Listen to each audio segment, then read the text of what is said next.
Peggy 18.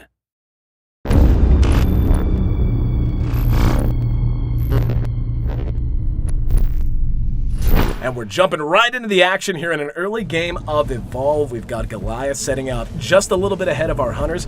I'm here in Ayesee Chambers, joined by co-founder of Turtle Rock Studios, Chris Ashton.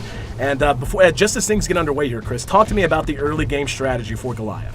Well, he's going to try to get away from the hunters as quickly as possible, and he's also going to try to find food. So first priority is run, second priority is find food. The food's going to give you armor, it's going to allow you to stage up.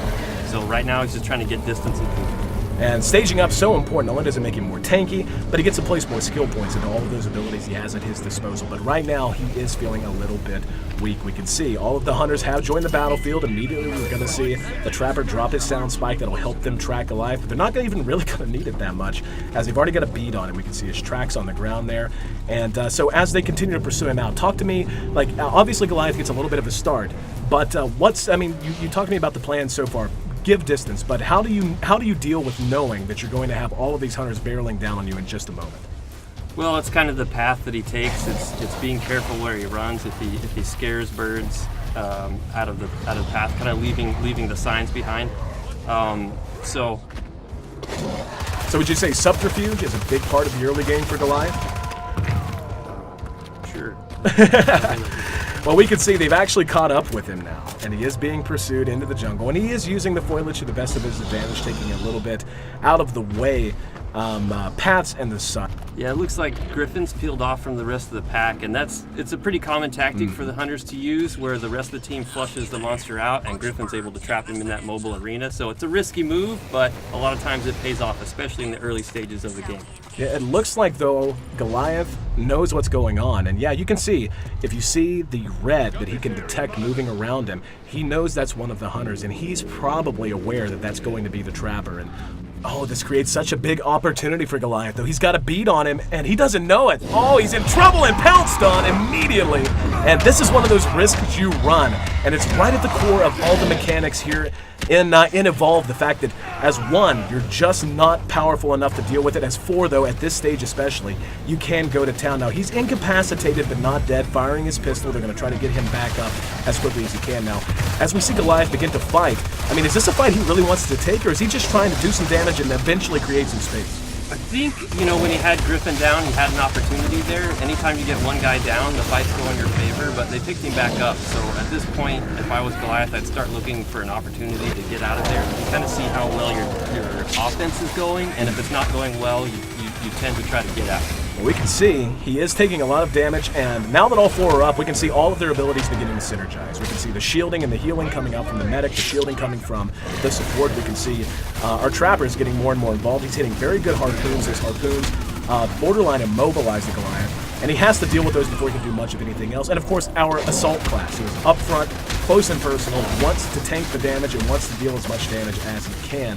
But it does look like this fight might be winding down soon, as they just got a beat on him. Yeah, he's going to try to get away now. He got tagged by the medic's tranquilizer dart. He's going to be able to still get away, but you can see those few steps he takes between leaps, he's so slow. It is worn off now, but there's just so many skill shots. And oh, look at the support! He got caught out by one of those native plants on the map. And as we see Goliath try to find some space and something else to eat, talk to me about the design of the map itself and why it plays such a role in such a competitive game. Well, we wanted it to really be another player in the game, and in a sense, the environment is a third player between the AI and the environment, the carnivorous plants. These things create opportunities for either team to take advantage of. Well, and we can see that carnivorous plant has given the Goliath quite an advantage. It allowed him to create some space. They had to bust him out. It slowed the hunters down, and now he's going to rank 2. He's leveling up to stage 2 in his evolution. Oh, he's got such a good high ground position, coming from downtown with a big smash, and that's going to send them scattering. Now it looks like he doesn't want to fight, just wanted to do what damage he could to throw them off base, to get them confused, but we see our Trappers right behind him, helping to slow him down, hitting those harpoons. Let's see if he can catch up with him. Yep, he's got the mobile arena ready to go. Gonna try to toss that out in front of him, then hit him with the harpoon. There he goes, he's let it go, and the leap, not enough! Harpooned him from behind, and now he's trapped. Now this is one of the biggest gameplay mechanics as well, that mobile arena. Talk to me about what that means for both the Goliath player and for the hunter. For the Goliath, it means he's trapped in there for a certain amount of time. For the hunters, it's an opportunity for them to chew through his armor and to do some permanent damage. Oh, we can see, the trapper actually got knocked in the river. Now, I know there's a tyrant. Yes, the tyrant down in the river. You have to be so aware of your surroundings in Evolve if you're one of the hunters. As that's actually a one-shot. He's not just down and incapacitated. There's no resuscitating him. That's going to be 2 minutes. He's off of the map entirely as Goliath continues to just run over the rest of his team.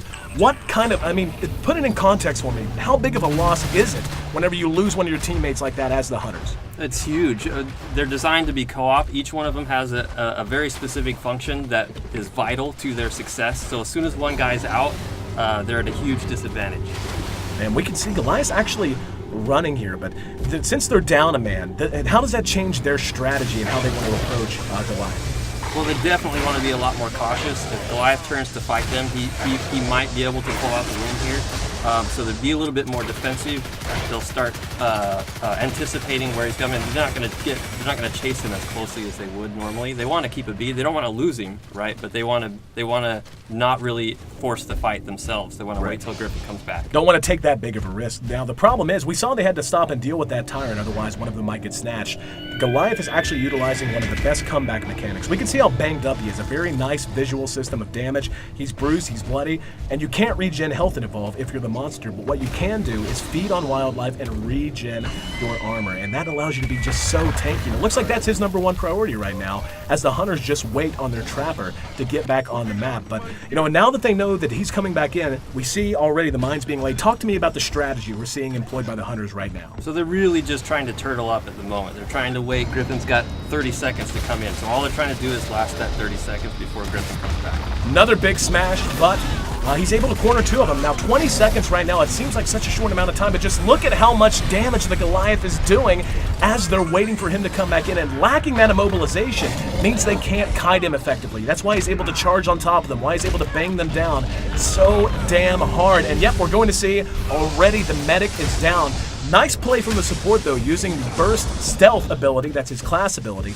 Bought some time for everyone to kind of reset, but they're still hurting. In the meantime though, the trapper's just about to parachute down. The fight's raging on, but talk to me how they're going to try to change this up now that they're back to full strength. They're just waiting for Griffin to get back in.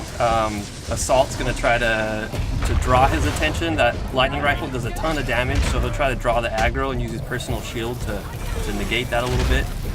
And we're actually going to see another incapacitation on the support. Losing the support is just crippling. You don't have the orbital strike that you can call in, you don't have the personal shielding, and this is going to happen when you don't have that. However, with the trapper back in, that's going to give them a chance to maybe kite him, but so far, no good harpoons. He's just continuing to deal massive amounts of damage and run over this team who is once again running at 3/4 strength. We're going to see, potentially another incapacitation.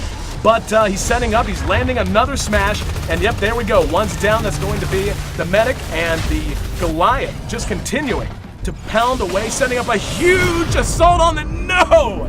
Oh, you jerks! Cutting the feed at the very last minute. That's not fair, man.